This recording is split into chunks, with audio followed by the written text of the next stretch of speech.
We are in the middle of a cost of living crisis, and so any way that you can save your hard-earned euros is definitely welcomed during this time. And in today's video, I'm going to share with you some tips on how you can save money on food living here in South Italy, based on what I've kind of learnt over the past 6 years. Now, I will say that although South Italy is considered to be the cheaper part of Italy to live in, it doesn't mean that things haven't increased in price here over the years, because they have. And this goes even to the more basic food staples that we're going to talk about in today's video. So it really does pay to be savvy when you shop, even here in South Italy. So tip number 1, shop own brand at the supermarket. Now, this is something that divides people, because some people are dubious that supermarket own branded goods are as high a quality as the big branded ones are. But not many people understand that a lot of the supermarket own branded goods are actually made by the big brands that you pay a lot more money for. An example of this is Mulino Bianco. So Mulino Bianco is one of the more premium breakfast and biscuit brands here in Italy, and their items are pretty expensive compared to the supermarket own brand versions. Yet I have found equivalents in Conad and Penny that taste just as good as Mulino Bianco. In fact, I couldn't even tell the difference. Now, I don't know if Mulino Bianco make these branded items, but I'm just telling you that the quality is the same. And so, with this in mind, if you buy Mulino Bianco, you pay at least 1 or 2 euros more compared to the supermarket own branded goods. So it's worth thinking about. Now, when it comes to other food items like pasta, for example, Conad own branded pasta is literally just as good as some of the more established brands that you find in the supermarket. So there are ways that if you choose to switch to supermarket own brands that you can save money. It is a bit hit and miss. You do have to try, because some own branded items are better than others, but it's definitely worth doing. And if you want to do a direct taste test, why not buy one item from your big brand that you normally purchase and a supermarket own brand and do an equivalent test and see if you can notice a difference. I guarantee that for most items they'll be comparable or even identical to what you normally have, yet you're going to be saving quite a bit of money overall in the process. So it's definitely worth giving it a try. Tip number 2, buy fresh fruit and vegetables at the open markets. Now, generally speaking, fruit and vegetables are a little bit more expensive in the supermarket, and in my opinion, they're not the same quality as what you find at the open markets. Now, it does depend what type of open market you go to. If you go to the farmers markets, they tend to be a little bit more premium. They often have organic fruit and vegetables, for example, so they tend to be a little bit more expensive as a result. But if you go to your regular weekly open market, you can find fruit and vegetables at fairly good prices, and they're fresh. My boyfriend went the other day to one close to our home and came back with 2 big bags bursting with fruit and vegetables, and it was around 10 euros in total. Like, you would never have been able to get the equivalent in a supermarket for that price. So I think it pays to explore. Not only are they fantastic experiences, there is a real energy at these open markets that you definitely don't get at the supermarket, but you can often find things that are in season, haven't been imported, they're locally produced, and they're really fresh. So I definitely suggest giving your local open market a try, specifically for fruit and vegetables. A lot of Italian people will do this because they know not only is it fresher, but it is also cheaper too. Tip number 3, stop buying fresh bread every day. Now, here in South Italy, there is this mentality to buy fresh bread every day to have with either lunch or dinner, except now fresh bread costs more than it did in the past. It is now typically 50 cents per piece of bread that you buy at the bread shop. Now, if you are a very large family, that works out to be quite a lot of money. Even if you're a family of 2, for example, over the course of a month, if you're buying fresh bread for 7 days a week, that is like 28 euros you are spending every single month just on bread. It's a little bit extreme. There are some alternative solutions though. Either you choose to reduce the number of days that you buy fresh bread on, maybe save it just for the weekend, for example, or consider buying the part-baked baguettes and bread that you can buy at the supermarket and you just finish cooking them in the oven. These are actually really, really nice, and often for what you pay for like one small piece of bread in the bread shop, it can buy you one very long baguette that could even feed your entire family if you wanted to, depending on the size, of course. So this can be a less expensive option if you still want to have bread with your meals. Of course, you still have the longer shelf life bread, but some people don't like this because they think it is more processed in order for it to last longer. It it is personal preference. But if you like more of a fresh bread kind of feel, then the part-baked loaves can be pretty good as an alternative to buying from the bread shop every single day. Tip number 4, meal prep. Now, this is something that I don't do personally, but I do know people who do. And I think it is a great way actually to be really conscious, not only of the food that you eat for the week, but of the food that you need to buy when you go to the supermarket. So when you meal prep, you literally consider what you are going to eat for the next 7 days. Usually people do it weekly. And why I think this is so good is that if you have a particular diet that you're following, maybe there are particular food items that you're trying to avoid, or even if you're really short on time, this can really help you because it means that every single day you don't have that dilemma of what to have for lunch or what to have for dinner, both of which can be really time consuming. So it's better if you have already planned it out for the week and then it's just one less thing to have to think about. Now, when it comes to meal prep, this makes you more conscious as well as to the food ingredients you'll need to buy when you come to do your supermarket shop. So this means that you're less likely to buy things that you don't need or that you're going to end up wasting. There is a lot of food waste that happens in the world. In fact, I was watching a video just yesterday where it stated that 40% of food in America is actually wasted.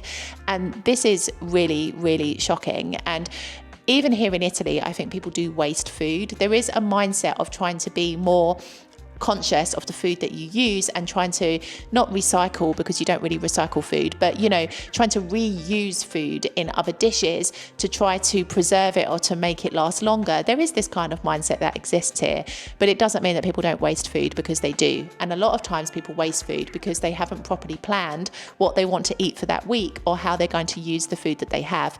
So meal prep can help you to just be a little bit more conscious of what you're eating over the course of a week, and therefore the food that you really do need to buy. The 5th tip on how to save money can be to do extra portions of the food that you are making so that it can extend into another day. So an example of this could be twofold. You could either do a really big portion of pasta. Often this is the case with like ragu, for example. You do a really, really big amount of ragu, and then you can basically reheat it the next day and either cook it with fresh pasta that day, or you can have the pasta from the day that you've cooked it, but you reheat it in the pan with some oil, and then you have this as your kind of day 2 meal. This is a great way to kind of double down on what you're doing. So you buy once, but you make it last into 2 days. Now, this does depend on what you're cooking. Some food isn't as good the next day as it is on the day that you cook it. But for the majority of like pasta sauces and condiments, they taste just as good the next day as the day that you actually cook them. So this can be a really nifty way to save money and to extend the ingredients that you actually buy.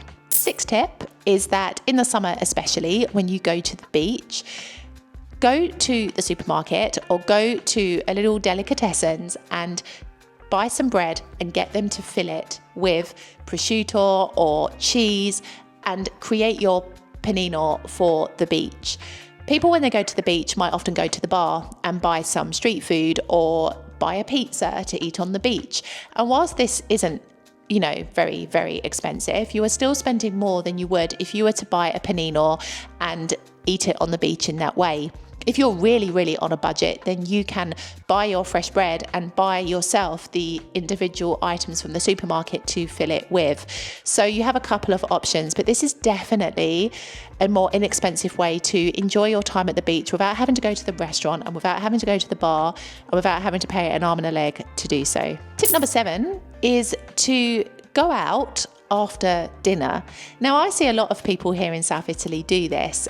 Rather than going out early and then having to eat out because it is dinner time and you are already out, a lot of Italian people will go out around 9:30, 10 o'clock at night so that they can eat dinner at home.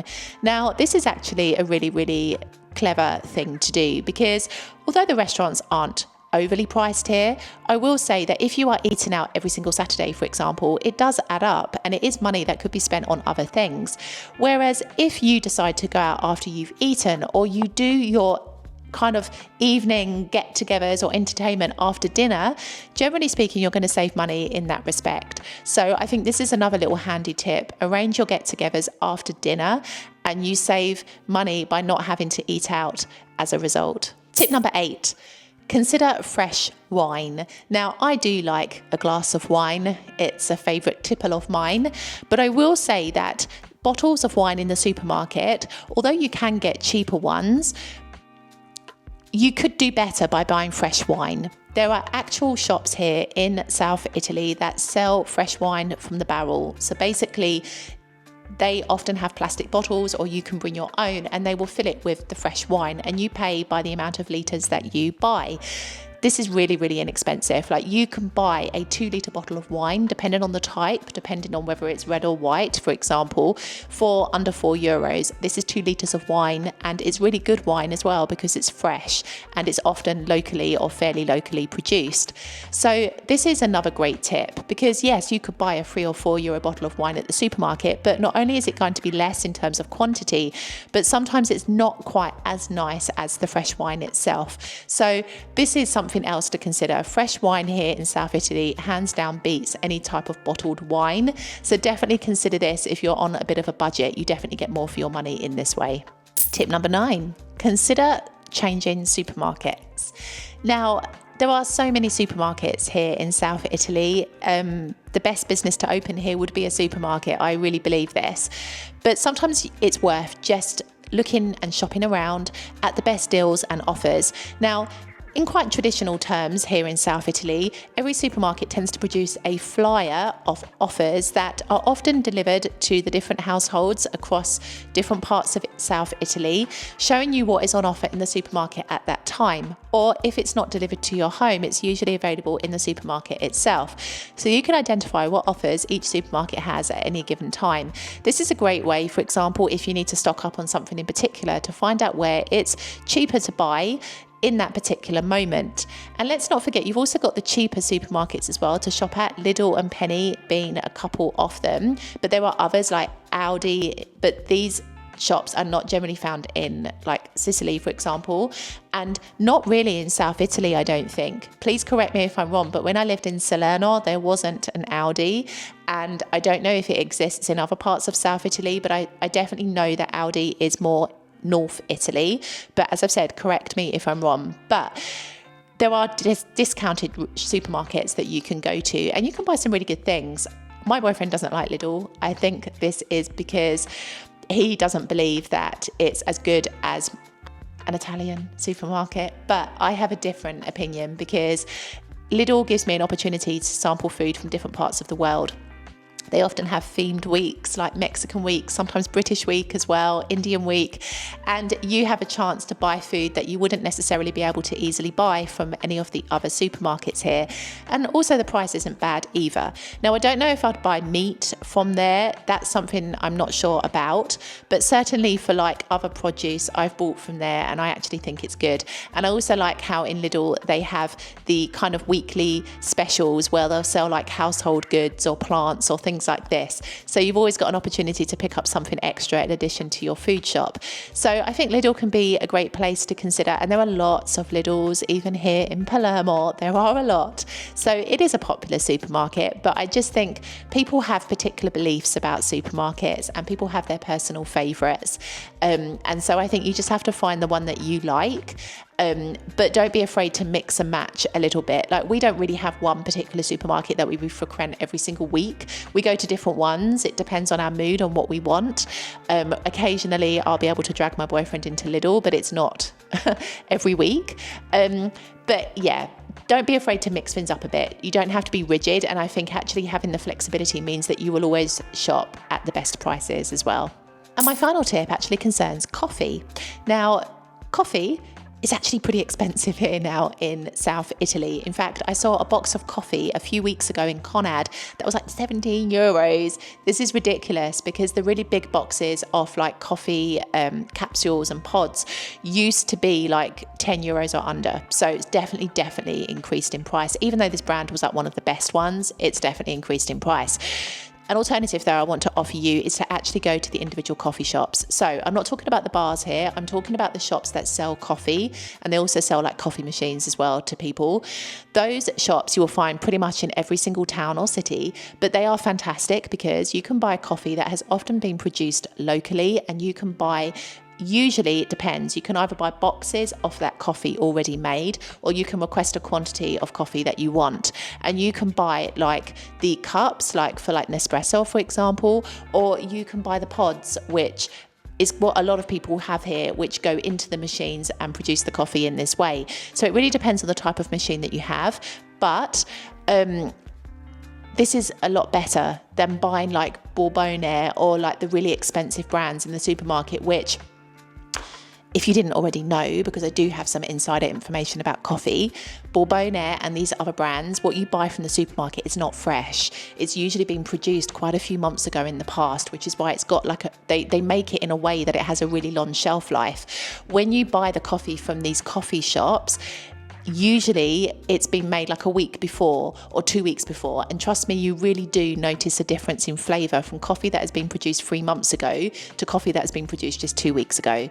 So that's another reason why I would suggest going to the individual coffee shops to buy your coffee rather than buying the big branded ones that, generally speaking, are not as fresh as you think that they are. So I hope this video has helped you. Even if you don't live in South Italy, maybe you've learned something from this that you could apply to your own life, but especially so if you live here in South Italy. I hope that you can use your money in a better way when it comes to buying food. South Italy is renowned for its food, and it is an incredible place to live for food, but it doesn't mean that you have to pay an arm and a leg to enjoy it. I'll see you in the next video.